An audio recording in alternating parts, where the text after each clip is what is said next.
వాక్యమే నన్ను బ్రతికించెను, బాధలలో నెమ్మదినిచ్చెను. అనుదిన ఆత్మీయ మన్నా అనే కార్యక్రమానికి మిమ్మల్ందరినీ ప్రేమపూర్వకంగా ఆహ్వానిస్తున్నాము. ఆంధ్ర క్రైస్తవ కీర్తనల పుస్తకంలో నుంచి 81వ పాట పాడుకుందాం. భజన చేయుచు భక్త పాలక ప్రస్తుతింతుని నామమును. భజన చేయుచు భక్త పాలక ప్రస్తుతింతుని నామమును. రుజినములపై జయమునిచ్చిన విజయుడా నిను వేడుకొందు, విజయుడా నిను వేడుకొందు. భజన చేయుచు భక్త పాలక ప్రస్తుతింతుని నామమును. దివ్య పదవిని విడచి నీవు దీనుడవై పుట్టినావు. భవ్యమైన బోధలెన్నో, భవ్యమైన బోధలెన్నో బాగుగాదర నేర్పినావు, బాగుగాదర నేర్పినావు. భజన చేయుచు భక్త పాలక ప్రస్తుతింతుని నామమును. ఎంత ప్రేమ, ఎంత దయ, ఎంత కృప యేసయ్య నీకు. ఇంతయనివా నింపనిలలో, ఇంతయనివా నింపనిలలో నెవనికి నిసాధ్యంబు కాదు, నెవనికి నిసాధ్యంబు కాదు. భజన చేయుచు భక్త పాలక ప్రస్తుతింతుని నామమును. క్రీస్తునందు ప్రియమైన దేవుని బిడ్డలారా, అనుదిన ఆత్మీయ మన్నా కార్యక్రమానికి మిమ్మల్ని అందరినీ ప్రేమపూర్వకంగా ఆహ్వానిస్తూ ఉన్నాను. ఈ సమయంలో మనం మలాకి గ్రంథంలో నుండి ధ్యానమును నిన్నటి దినాన ప్రారంభించుకున్నాం. మొదటి ప్రశ్నను మనము జ్ఞాపకం చేసుకున్నాం. ఈరోజు రెండవ ప్రశ్నను మనము ధ్యానం చేసుకోక పూర్వము ముఖ్యంగా మలాకి గ్రంథంలోని ప్రాముఖ్యమైన అంశములు ఏవైతే ఉన్నాయో వాటిని జ్ఞాపకం చేసుకుంటే, మొట్టమొదటిగా దేవుడు తన ప్రేమ ద్వారా ఆ ప్రజలకు ఏం చేశాడో తెలియజేయాలనేది మొదటి ఉద్దేశం. రెండవదిగా దేవుడు నీతిపరుడై ఆ ప్రజలు ఏదైతే పాపంలో ఉంటూ ఉన్నారో, వారు చేస్తూ ఉన్న ఆ యొక్క పాపములకు వారు తప్పకుండా జవాబు చెప్పవలసిన ఆ జవాబుదారీతనాన్ని దేవుడు వారికి పెడుతూ ఉన్నాడు.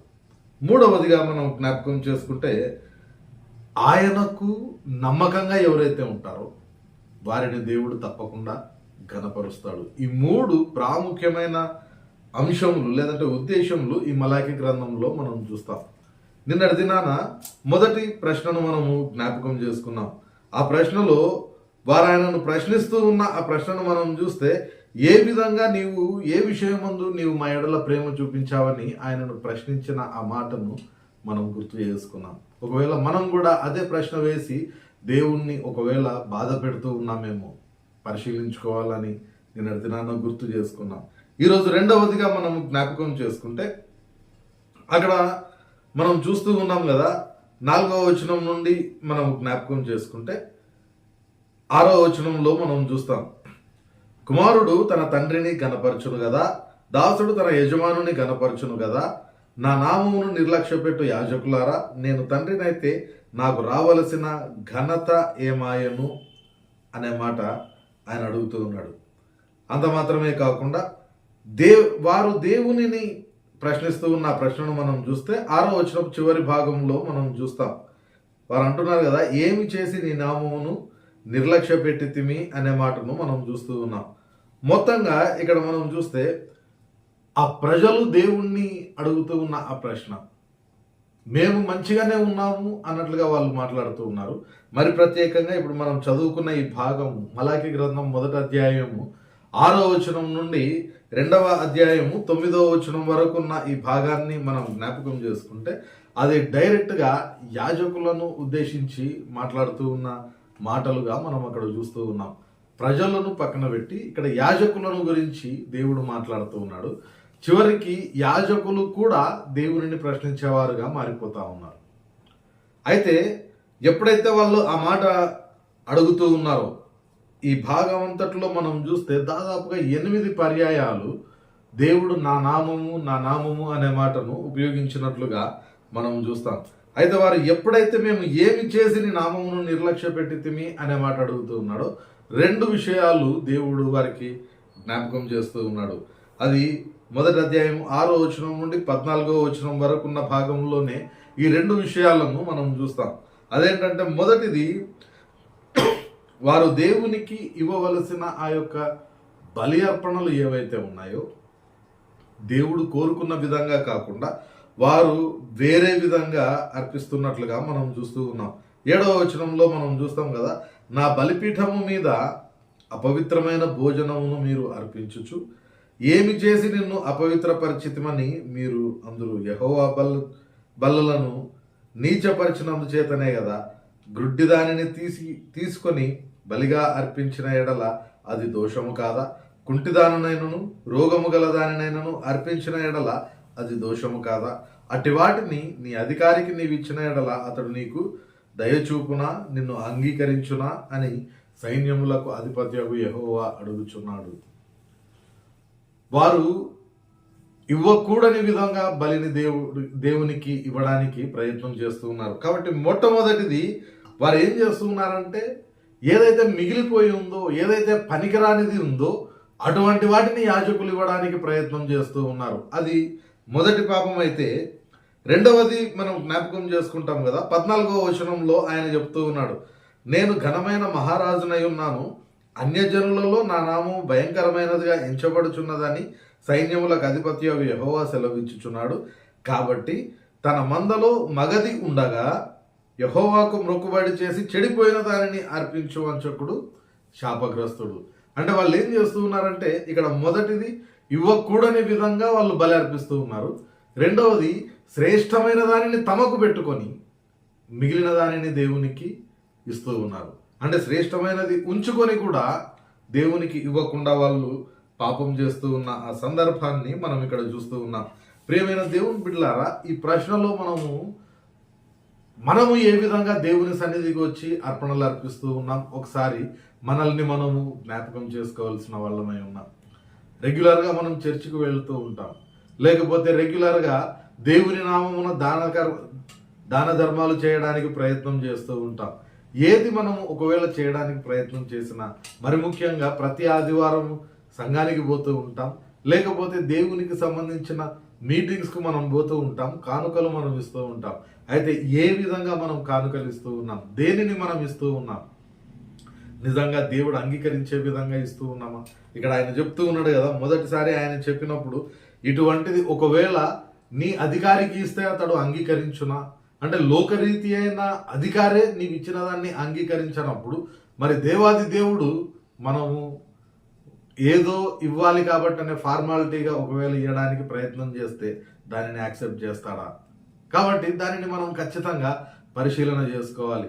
రెండవది 14వ వచనంలో ఆయన చెప్పినట్లు శ్రేష్టమైనది మన దగ్గర పెట్టుకొని మిగిలిపోయినది కాదు, కానీ శ్రేష్టమైనది దేవునికి ఇవ్వడానికి ప్రయత్నం చేయాలి. అందుకే పౌలు భక్తుడు అంటాడు కదా, రోమియోలకు రాసిన పత్రికలో ఏమడుగుతూ ఉన్నాడు అని ఏం చెప్తూ ఉన్నాడో ఒకసారి మనం చదువుకుందాం. రోమియోలకు రాసిన పత్రిక 12వ అధ్యాయము 1వ వచనంలో మనం చూస్తాం. కాబట్టి సహోదరులారా, పరిశుద్ధమును దేవునికి అనుకూలమునైన సజీవ యాగముగా మీ శరీరములను ఆయనకు సమర్పించుకొనుడి అని దేవుని వాత్సల్యమును బట్టి మిమ్మును బ్రతిమాలు కొనుచున్నాను. ఇట్టి సేవ మీకు యుక్తమైనది. కాబట్టి మనము దేనిని సమర్పించాలి అని అంటే, మనం ఇచ్చిన దాంతో దేవుణ్ణి మనం ధనవంతుణ్ణి చేయలేము. మనకంటూ ఏది మనం తెచ్చుకోలేదు. మన దగ్గర ఉన్నది అంతా కూడా దేవుని ద్వారా మనం పొందుకున్నదే. కాబట్టి ఇచ్చే చిన్న కానుకైనా దేవుడు అంగీకరించే విధంగా ఇవ్వాలి. అన్నిటికంటే ప్రాముఖ్యంగా ఇక్కడ పౌలు భక్తుడు మనకు జ్ఞాపకం చేస్తూ ఉన్నట్లుగా, పరిశుద్ధమును దేవునికి అనుకూలమునైన సజీవ యాగముగా మన శరీరములను ఆయనకు సమర్పించుకోవడానికి ప్రయత్నం చేయాలి. ఆ పని మనము చేయగలుగుతూ ఉన్నామా? రెగ్యులర్గా చర్చికి వెళ్తూ ఉన్నాం, వాక్యాలు వింటూ ఉన్నాం.